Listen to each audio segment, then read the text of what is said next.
Good morning and thank you for joining us. I'm Spencer Tillis. And I'm Giselle Espinales. And this is the Delmarva Sports Insider. In this week's episode, Indian River was looking to pull off a big upset when they hosted Woodbridge, but could the Indians pull it out? And over in Berlin, it was battle for the Bayside South Division title in girls soccer. Stephen Decatur taking on Parkside. Highlights coming up later. And it was homecoming for the SU football team, but would the Seagulls celebrate it with a win against Hartwick?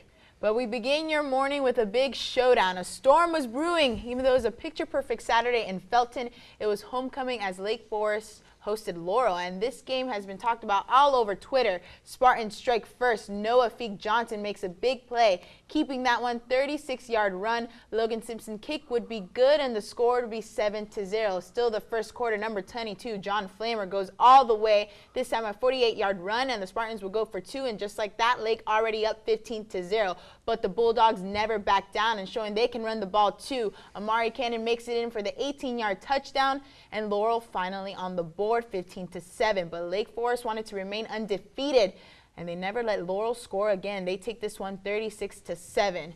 And man, blue, white, and red were the combined colors of both teams, but another color I saw a lot, Spencer, yellow. The flags were all over the place in this game for the Bulldogs. Coach Phillips tweeted out before the game, "Today we put the critics to rest, keep sleeping." I mean, the Spartans knew the Bulldogs talked a lot on Twitter, which probably gave them even more motivation to win, and by a lot. And if you're going to talk, you at least have to bring it all out there. And for the critics, you know, we were shocked, but in disbelief. You know what, this game, it said a lot more for me about Lake Forest than it did about Laurel. I mean, I had a lot of questions about Laurel at the start of the year, and I think if this was one of the beginning games in the year, I would have probably just been dogging on Laurel right now. But they really proved themselves throughout the year. I still had a lot of questions about the Spartans, but boy, did they put some critics to rest on Saturday there. I mean, they had a big-time performance. That was a huge win for them, and it was really impressive to watch. Now, we had a pretty good matchup over in Georgetown Friday night as Sussex Tech was hosting Caesar Rodney. Second play from scrimmage here, and Fido Lewis able to take this one in from about 20 yards out, and the Riders out to an early lead, but back come the Ravens. A lot to do with this guy, Kenai Kane. He is a monster. Caps off a 61-yard drive with this 3-yard touchdown run to tie up the game, and then he was just getting started. The next drive, and this is why you really don't try and tackle this man. Look at this poor guy. Oh my God. He needs a bottle of Tylenol, a hug, his mama, and basically somebody to tell him what day of the week is right there. I mean, he got ran over. The Ravens, well, they run all over the defense for a 41-25 win. And okay, seriously, we've been talking about Kane since the beginning of the year. This guy is absolutely ridiculous. Can he just already declare for the draft? I mean, I feel like he's got to be one of the top running backs in the state. I think he's going to get that first team honors. How about this right here? In 7 games, this guy has 1,155 yards and 15 touchdowns.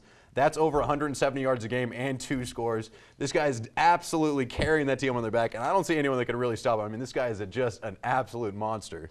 I mean, make that 5 straight wins for the Ravens. Offensively, Tech has scored 314 points this season. That's huge. The only loss they have was to St. Mark's, which was a tough matchup and lost by a point. But the biggest test for the Ravens will be when they face the undefeated Vikings next week. And speaking of the Vikings, Cape Henlopen Vikings were at home hosting the Polytech Panthers. And the Vikings, who have yet to lose a game this season, started off their homecoming game on the right note. Javon Curry takes the carry, and look at this, just flips his way into the end zone for a 10-yard touchdown. That would put Cape on the board first, but the Panthers wasted no time in responding. That ball goes into the hands of Gabe Brown, who lets his feet do all the talking, makes it all the way to the end zone. Score is tied. But again, Cape is looking to remain undefeated, and they did as they win this one 55-10. And every week we've been talking about the Vikings, and they prove over and over again that they have been the team to beat this season. And I strongly believe they will finish the season undefeated. And yes, I said it, but also they're using these last 3 weeks to really perfect their game in every way. Undefeated already. The talk has started. Well, they are undefeated at this point, and it's really funny. They tweeted something out at 6-0. That was the best start in school history since 1998. At 7-0, I spoke with officials over there asking when was the last time they did that. They're not even sure right now. They're looking through the records. They haven't found that out. This is going to be one of those magical type seasons, and maybe it is going to go undefeated. I mean, they have a special feeling going on right now over there in Lewis. Well, we had a matchup of a couple 5-1 teams Friday night when Easton played host to North Carolina, and this game, well, it ended up being a crazy shootout. Opening drive here for the Warriors, and Jalen Money back to pass, and he finds his man Steve Carlson from about 11 yards out. That made it 7-0, but back come the Bulldogs. Kenny Jackson, this guy had just a career day right here. He punches this thing from 1 yard out. We would tie it up. Just the start of that monster day. Moni, though, hands the ball off to his big-time back right here, Leon Flournoy. He barrels through about 3 guys right there and clapping it up. Why not? Up 28-18 at that point. Bulldogs turn. Jackson one more time. Gets to the outside. That's good for 49 yards and the score. I mentioned he had a big game. How about this? He finished with over 250 yards and 5 touchdowns. The Warriors offense, though, was just unreal. Moni one more time finds Ryan Hall. That good for the score right there. He has a little celebration himself. The teams combined for 67 points. At halftime, the Warriors win a wild shootout, 56-46 the final there. And I can't imagine what that feels like to have 250 yards, 5 touchdowns, and lose. I mean, what are you sitting there in the locker room saying to your teammates after that? Like, I mean, what else do I got to do, guys? I felt like I'd carry my load right there. But the real number you need to know right there is Mahoney. This guy had an absolutely career monster day. How about this right here? He had 208 yards passing and 4 touchdowns through the air. He had 200 yards rushing, and he had another 2 touchdowns there. The guy accounted for over 400 yards of total offense and 6 touchdowns by himself.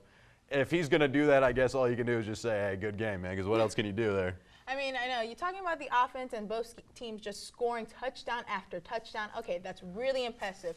But from week 1 of high school, defense wins championships. We've been saying this throughout this show, and both teams need to look at this win and also learn from the mistakes on defense. You can't be putting up all those numbers, too. I counted. There was 11 guys on defense for both teams out there, even though it looked like there was about 5. It was the most ridiculous game I've seen in a while. All right, so you like what you just saw there. There's always more on our website. Head on over to 47abc.com to catch extended highlights of these games. And while you're there, head to Twitter and tweet at us at 47ABC Sports using the hashtag 47ABC Sports. And coming up after this break, we're still talking high school football. Decatur was taking on Y-High, and wait till you see how the Indians finish this one off. Keep it right here.